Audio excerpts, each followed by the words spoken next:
Vous le savez, le pays a toujours été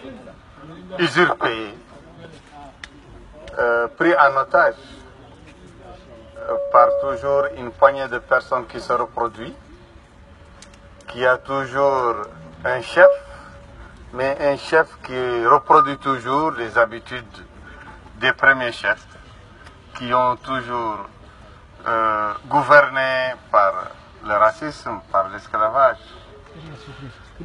par le déni d'égalité entre les Mauritaniens, par le déni des droits culturels, l'oppression des langues nationales, l'oppression aussi des communautés nationales, une oppression due à une afrophobie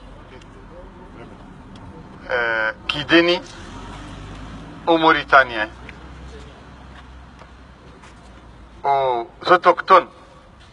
le droit à la citoyenneté dans leur propre pays. Cette poignée aussi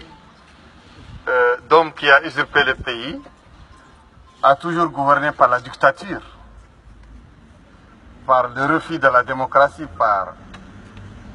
le refus de la loi. C'est pourquoi même ceux qui sont censés être privilégiés par le pouvoir communautaire, le pouvoir sectaire, car le pouvoir sectaire invoque la défense d'une communauté et veut perpétuer, créer et perpétuer les privilèges d'une communauté. Même cette communauté, elle-même, maintenant, à l'heure que je vous parle, elle est prise dans l'étau de ce même pouvoir qui opprime ses cadres politiques, ses personnalités politiques, qui opprime ces hommes d'affaires, ces intellectuels, tous ceux et celles qui n'acceptent pas de s'arranger avec ce pouvoir. Notre engagement contre le système communautaire, le système raciste, contre le système esclavagiste est un engagement indéfectible jusqu'à la victoire. Mais on allie avec cet engagement notre engagement pour la démocratie, pour les droits de l'homme, pour l'état de droit. Et l'état de droit qui marchait à petits pas est freiné brusquement, dangereusement, violemment par l'actuel chef de l'État, Mohamed Ould Abdel Aziz,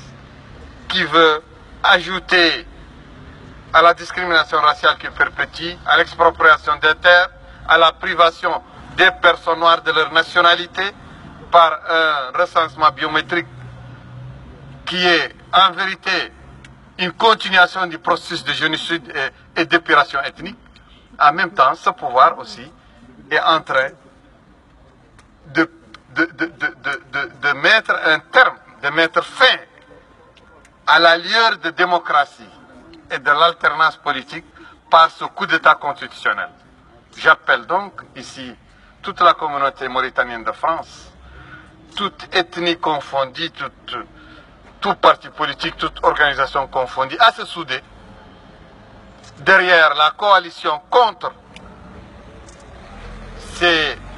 amendements constitutionnels qui sont en vérité une résistance à l'alternance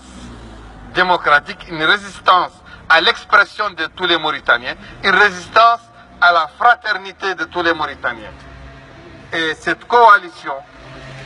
de partis, d'organisations et de syndicats opposés à ce énième coup d'État contre les droits des Mauritaniens, contre l'avenir des Mauritaniens, donne l'espoir à toutes les communautés. Un espoir de fraternité, d'entraide de main dans la main, un espoir de victoire. Je vous remercie d'avoir répondu à l'appel de cette coalition. Et en tant que membre de cette coalition, je sais que vous êtes digne de mener ce combat ici, avec toutes les personnalités que je connais ici qui ont déjà les pieds bien enracinés dans la lutte, et avec aussi leur organisation autant